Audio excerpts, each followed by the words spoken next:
de 10 y eso se le suma este eléctrico, entonces se incrementa todo por sismo. Y yo tengo aquí los portantes centrales y estas cargas son las cargas adicionales en las columnas. Supuestamente en la columna central la carga es pequeña, en el cross o en el análisis de cargas pues tengo aquí la carga máxima, pero en los extremos tengo los portantes mayores.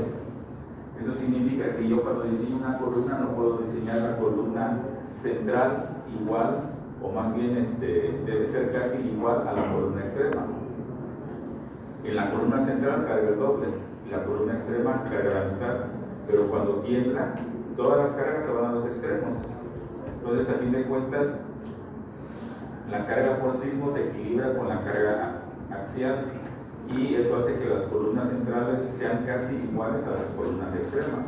Lo que uno por lógica dice, no, es que la columna central carga más. Sí, pero cuando tiembla, esas cargas se van a los extremos.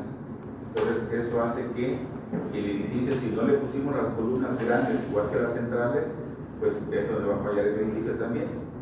Porque las columnas extremas las estamos analizando con la carga axial que viene desde arriba. Entonces, cuando tiembla, esas cargas se van a los extremos y en medio, ahí estamos viendo que en medio pues es casi nada, ¿sí? La carga axial, y la carga en los extremos es más grande.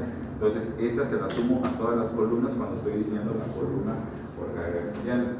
Entonces, todo esto es precisamente para que ustedes lo recuerden. Yo sé que esto es de estructuras 2, pero no es lo mismo que yo les diseñe un edificio porque les enseñan a diseñar traves, columnas, losas, pues todo lo hay, ¿verdad?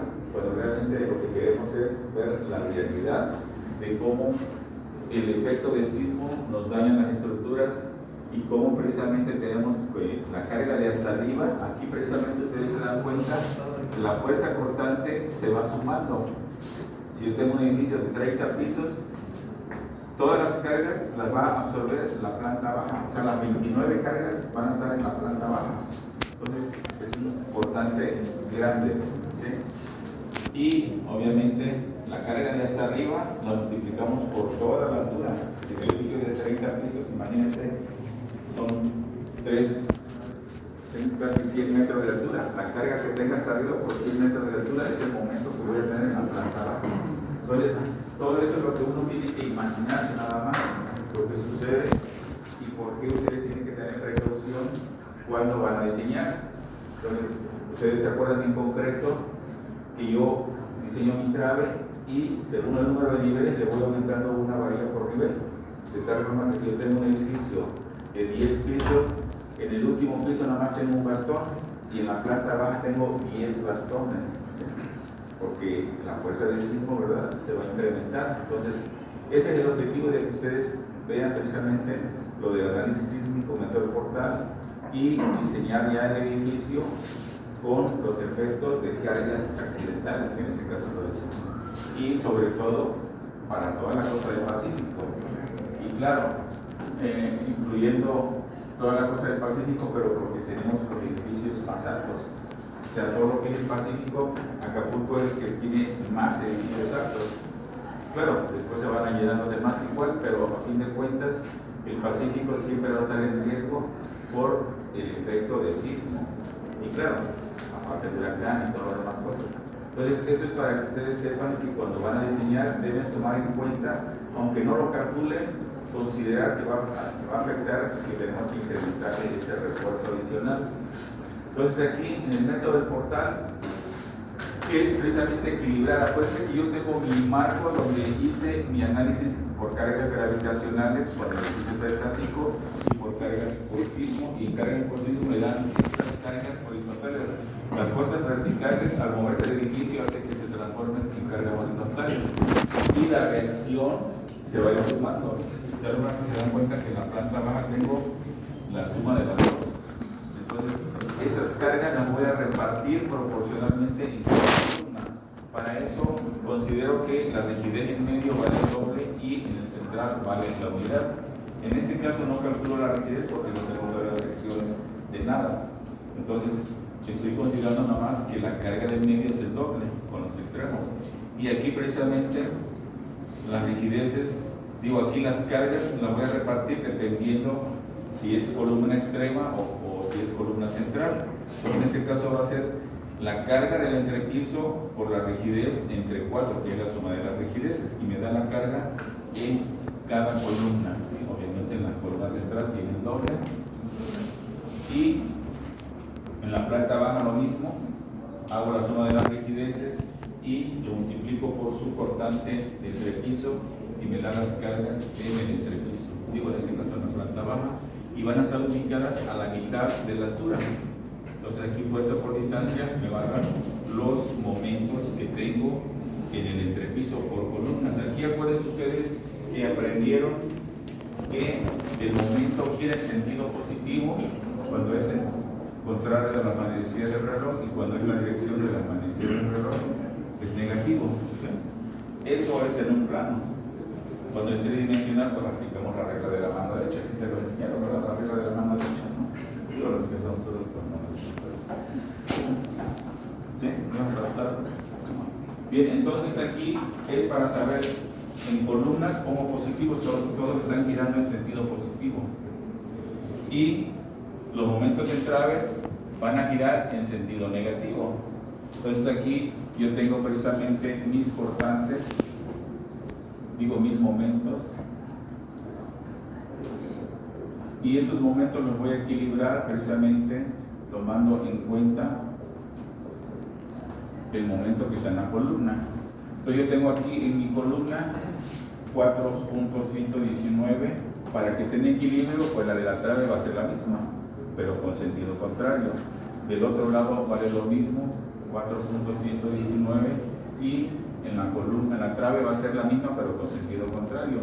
Y esa se va a trasladar al otro extremo, de tal forma que la suma de las dos va a ser el equivalente a la que tengo en la columna, que es 8.239.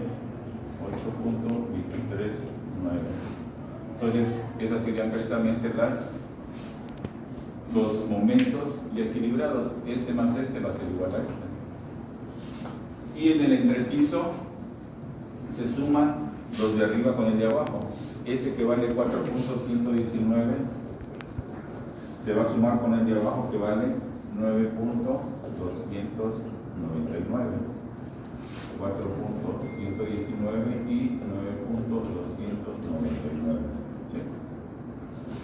Y ese momento es este, aquí está, este más este me da 13, y este se pasa igual al otro extremo, de tal forma que el momento central, que vale 18.60 y 18.60 más el 8.23 se va a equilibrar con esos dos, y ya el marco es al equilibrio. ¿Sí? Yo ya tengo los momentos para diseñar, y ahora voy a calcular con eso los cortantes en las traves. Ustedes se acuerdan que en estructuras 1 vieron lo que era descomposición del momento en un par de fuerzas, porque el momento yo lo puedo transformar en dos vectores, de tal forma que sea uno positivo y uno negativo.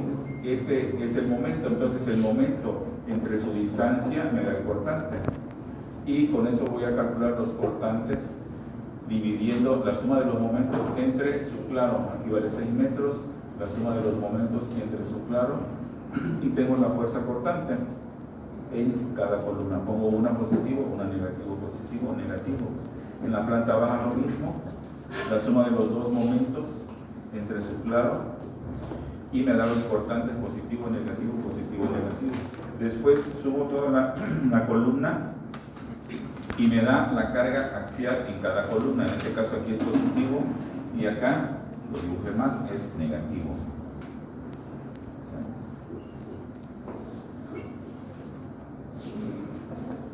Y la diferencia de este menos este me da este, que claro, también aquí hago la suma algebraica y me da eso. Y esas son las cargas que yo le voy a aplicar a mi marco. Cuando yo diseñe la columna, esa carga se la voy a adicionar por sismo. ¿Sí? Y esa carga va a ser constante en todas las columnas, no importa que en la central me dio menos. ¿Sí? ¿Y que el lado izquierdo también es positivo o es negativo? ¿Cuál? El lado izquierdo. Ahí sí es positivo. Esto es positivo. Este es negativo, porque aquí hago la suma y me quedo negativo. Son más grandes este que este, y como son negativos quedan. Pero a fin de cuentas yo voy a tomar en cuenta la que cargue más de estas tres, esta, y esa se la voy a sumar a todas las columnas. ¿Por qué? Porque muchas veces no sabemos realmente lo del sismo. Cuando está temblando, no sabemos si viene en esa dirección o si viene en esa dirección. O sea, viene en todas las direcciones. Pero el edificio se mueve de un lado y se mueve del otro. Cuando se mueve de un lado, toda la carga se va a un lado. Se mueve del otro lado, toda la carga se va del otro lado. Y así está, ¿verdad? Entonces, esas cargas, a fin de cuentas, pues no son exactamente exactas en cada lado. Van a ser a veces mayores cuando el sismo se mueve más de un lado que del otro. Y esto sería pensar, no sé si tengan dudas.